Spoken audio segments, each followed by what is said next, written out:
Losing hope is one of the most profoundly human experiences we can endure, and it is essential to acknowledge it fully rather than pretending it does not exist or that we should be immune to it.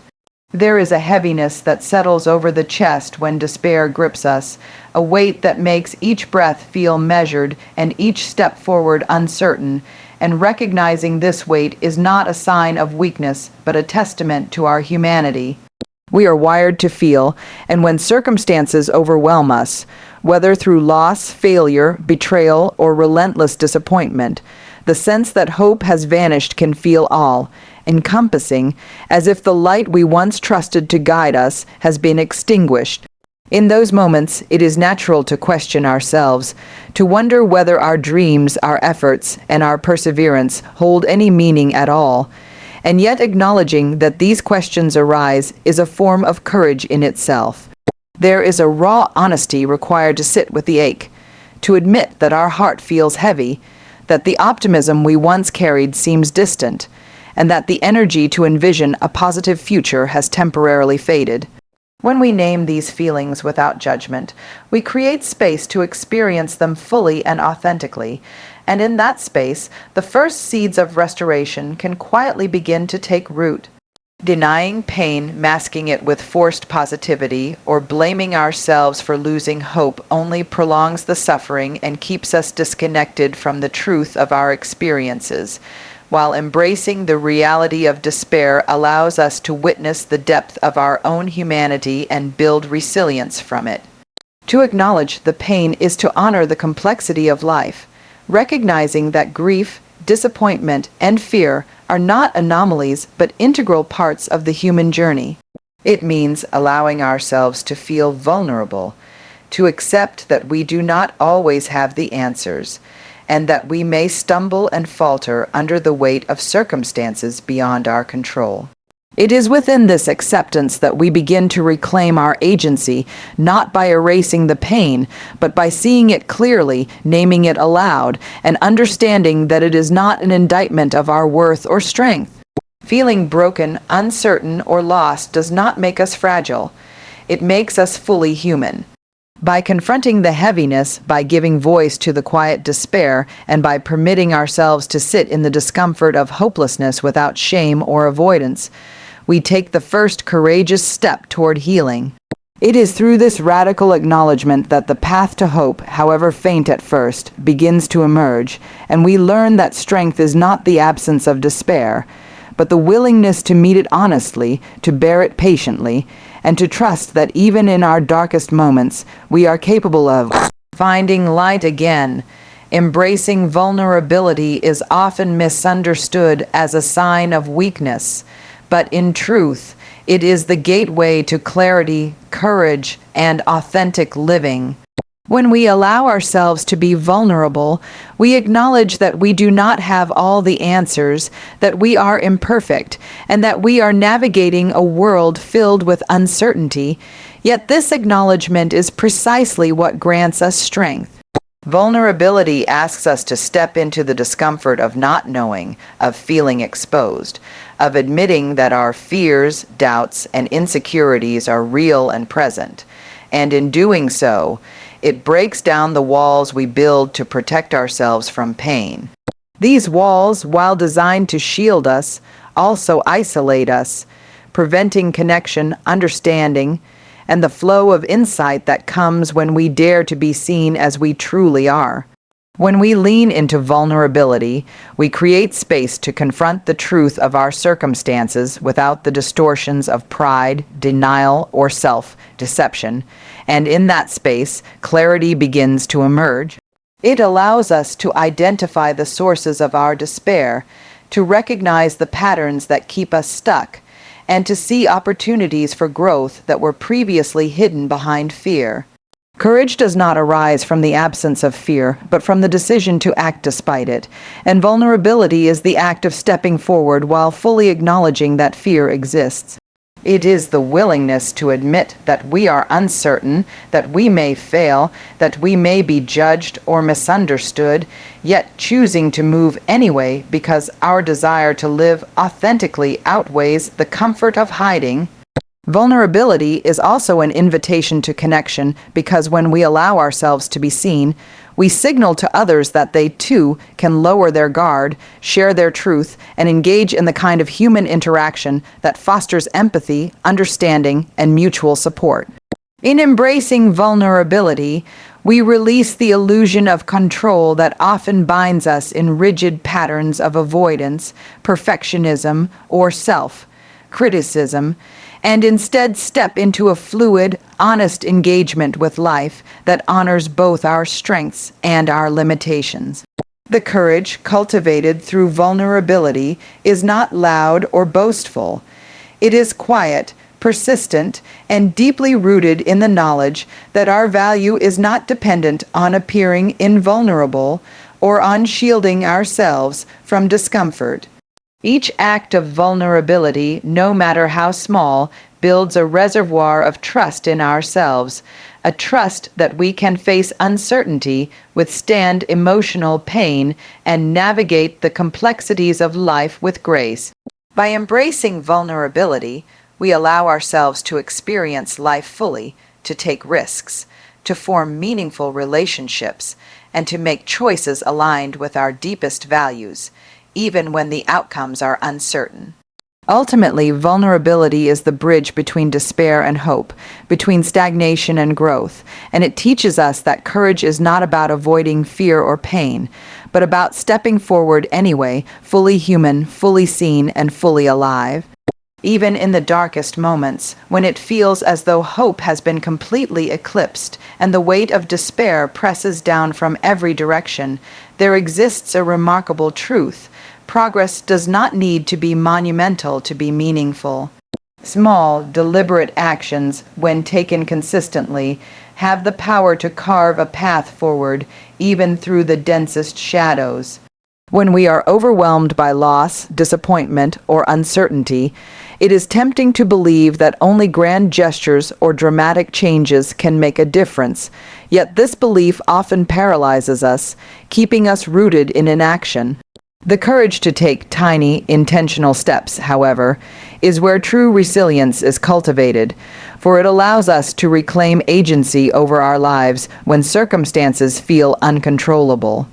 Each small choice, rising from bed despite exhaustion, speaking a truth we have been avoiding, reaching out for support, or simply taking a breath and moving our body, is a declaration that we are not completely defeated, that we are still capable of influencing our own journey.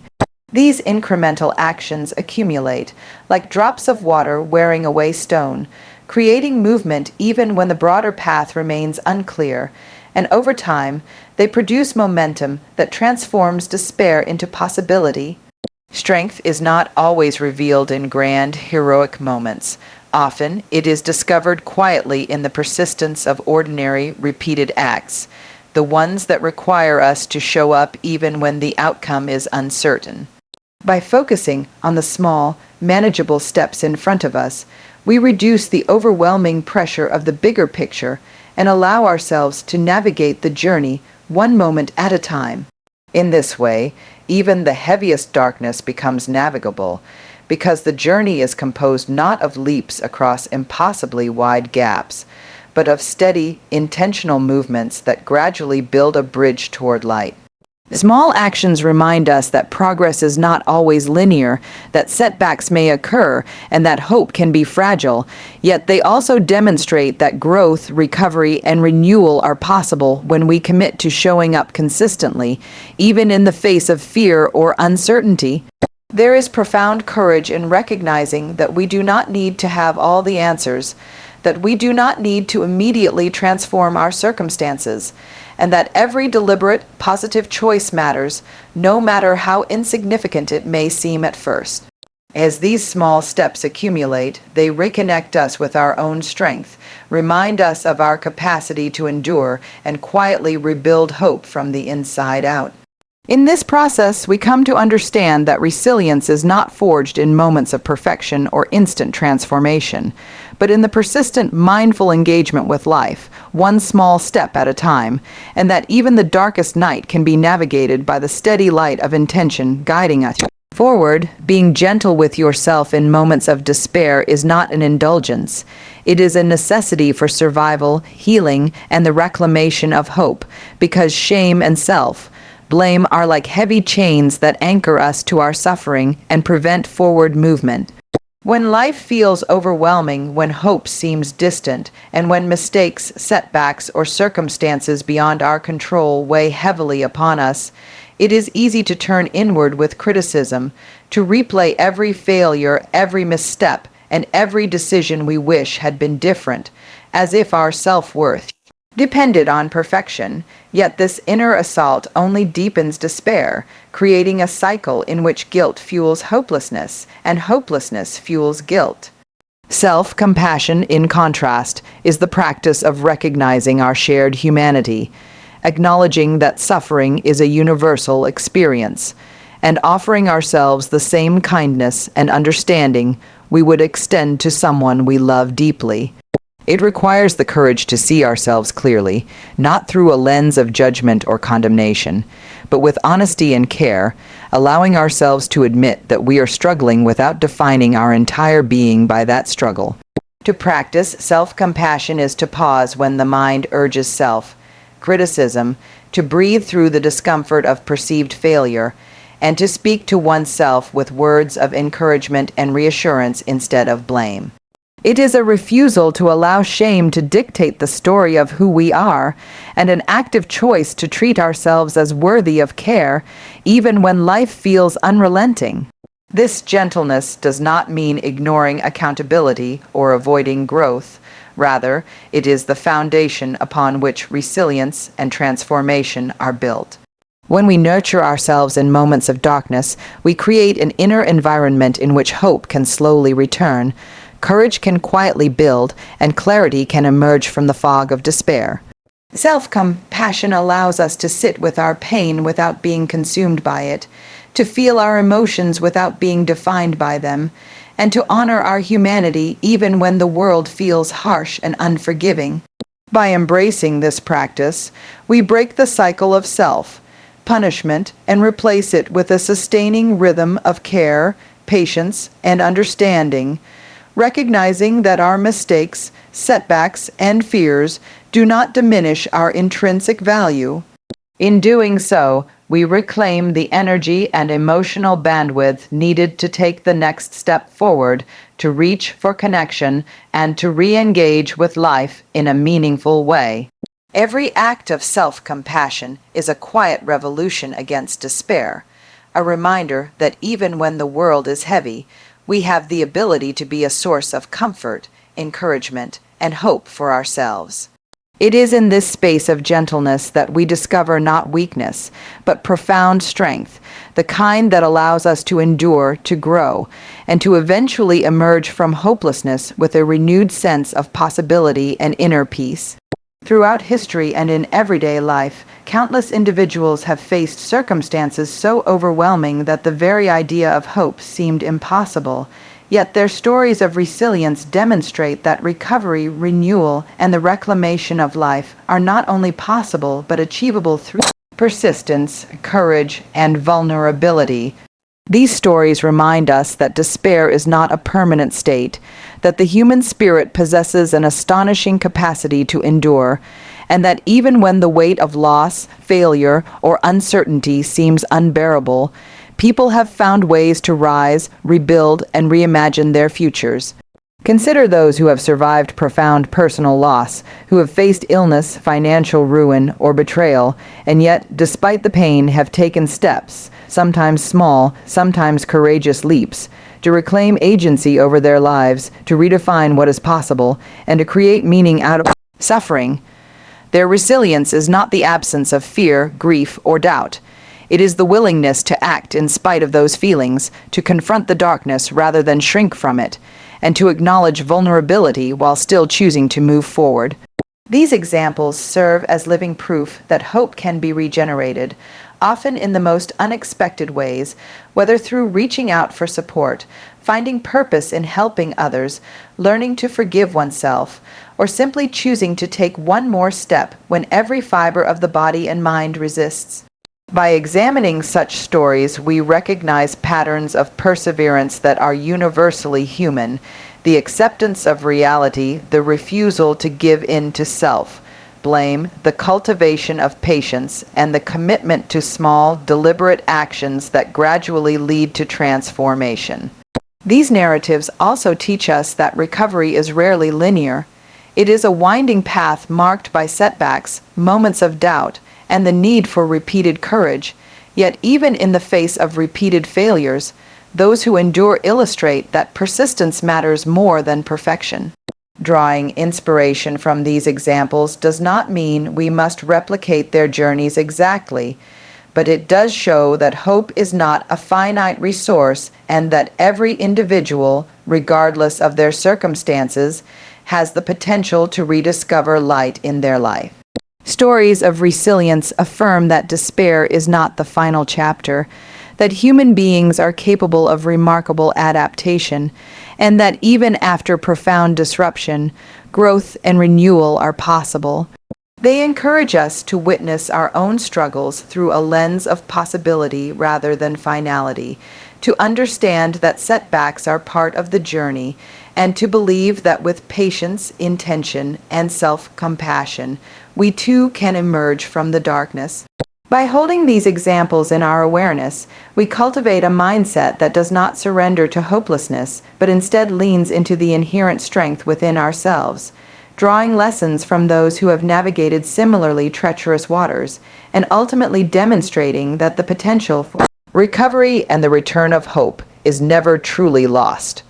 When hope feels lost and the weight of despair seems unrelenting, one of the most profound ways to reclaim it is by reconnecting with meaning, by rediscovering the purpose, values, and passions that give life direction and depth.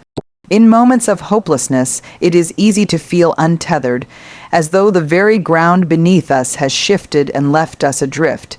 Yet meaning acts as an anchor, a guiding force that can realign us with what truly matters and remind us why we endure, struggle, and persevere. Reconnecting with meaning requires intentional reflection, a willingness to pause and ask difficult questions about what matters most in life, what principles we are unwilling to compromise, and what activities, relationships, or pursuits ignite a sense of purpose within us. It may involve revisiting dreams we abandoned, passions we suppressed, or values we allowed to be overshadowed by fear, doubt, or external pressures. By actively engaging with these internal signposts, we begin to rebuild hope from the inside out, recognizing that hope is not a fragile gift bestowed from outside circumstances, but a quality cultivated through alignment with what gives our life significance. This process is rarely immediate. It demands patience, courage, and self-compassion as we confront the tension between where we are and where we wish to be, yet each step taken toward clarity strengthens our resilience. Rediscovering meaning also connects us to a larger context, reminding us that our lives are intertwined with the lives of others, that our actions carry weight, and that the contributions we make, no matter how small, have the power to create ripples beyond ourselves. By embracing our values and passions, we not only illuminate a path forward, but also reclaim agency over our decisions, actions, and perspectives, understanding that even in the midst of adversity, we can choose engagement over withdrawal, purpose over despair. Engaging with meaning often requires creativity, experimentation, and courage as we explore activities, relationships, or pursuits that resonate with our deepest selves, sometimes uncovering passions we had never fully recognized. Each reconnection acts as a spark, slowly reigniting the inner flame of hope and motivation, providing the energy to persist when challenges arise. By anchoring ourselves in what truly matters, we cultivate a sense of continuity and coherence, realizing that our lives are not defined solely by pain or setbacks, but by the enduring pursuit of values and purposes that give life richness and direction.